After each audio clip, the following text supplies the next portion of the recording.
Tarot by Fergus here. Right now, I'm going to take a look at some of the curveballs that may have been thrown lately in this bizarre life that we live. And especially coming up on a truly awful day like Valentine's Day. Let's just see how to harness any of the energy that we may be feeling in a way that doesn't totally suck.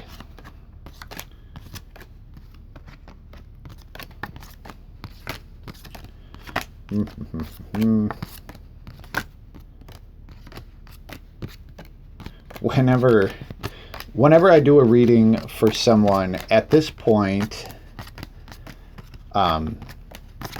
I'll basically ask the person for a random word and a random number. And I'm also going to do that myself. I find that it just sort of helps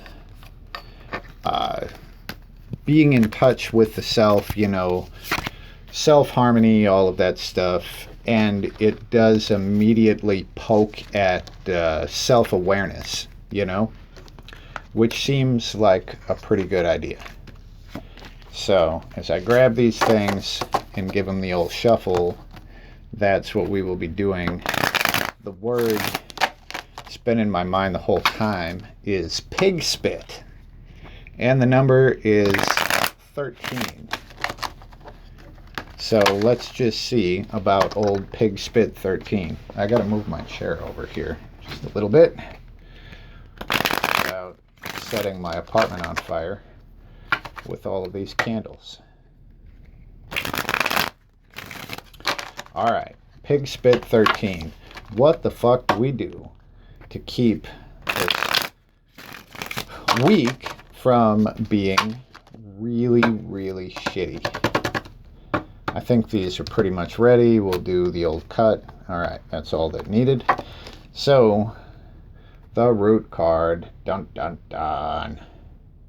Four of Pentacles. Right away, the Four of Pentacles is pretty much saying, there's something we have to let go of in order to move forward. And in the Four of Pentacles, this dude, he really doesn't want to let go of his fancy robes or all of the pentacles and this money and stuff. And he's about to go through the portal to the underworld here. So the good news is something is about to fundamentally change. And what tends to happen is a bunch of garbage gets stripped away and then the truth remains. So here he doesn't want to let go of all this stuff because he identifies pretty hard with it and he just, it's his precious. So letting that go, I mean basically having to let that go because that's a deal. So Page of Swords immediately. The Page of Swords, all right, there's a couple things about this. Number one, it's a page, so this is not a card of commitment. This is a card of experience. So this is just saying sort of be in the time that you're in and just sort of have the experience that is there for you to have. So the Page of Swords specifically is really good at zoning in at just one thing, which shows here in this robotic eye. So part of the message of the Page of Swords is kind of you will find what you look for, but just try to be conscious of what it is that you're trying to find.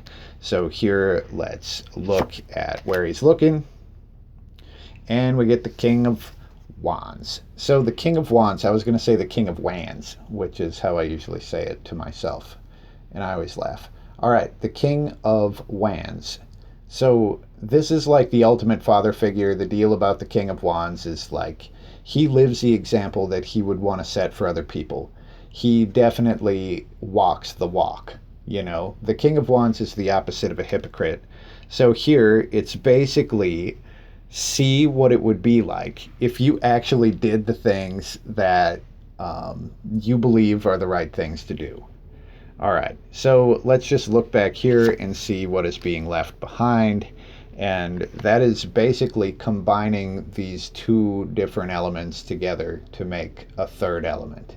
So this card by itself is usually pretty good, but in this case, we got to kind of leave this combining of two things to make a more effective tool.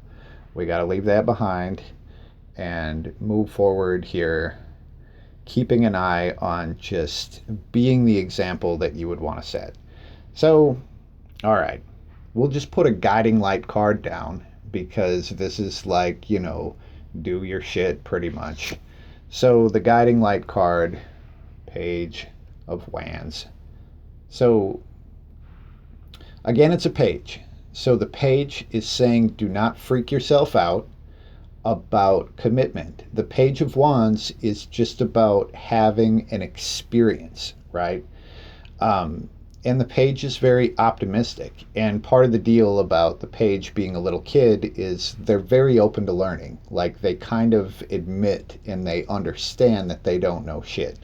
So here, the Page of Wands is a very uniquely creative person. And they do things in ways that other people don't. Here they got to cross the icy pond and they're using these stilts to do it. And anyone else would be like, that is insane. That isn't going to work. But it does work for the page. So here it's like, just try to be uniquely creative and don't give any shits about what this means to your path, you know? So it's a time of experience. This isn't like a forever phase or anything like that. And just try to do your shit and be the example that you would want to set. And don't be afraid to be very uniquely who you are. So this will guide us through the awful shit week of Valentine's Day with all of just the bizarre life stuff that's been happening lately. Good luck and peace.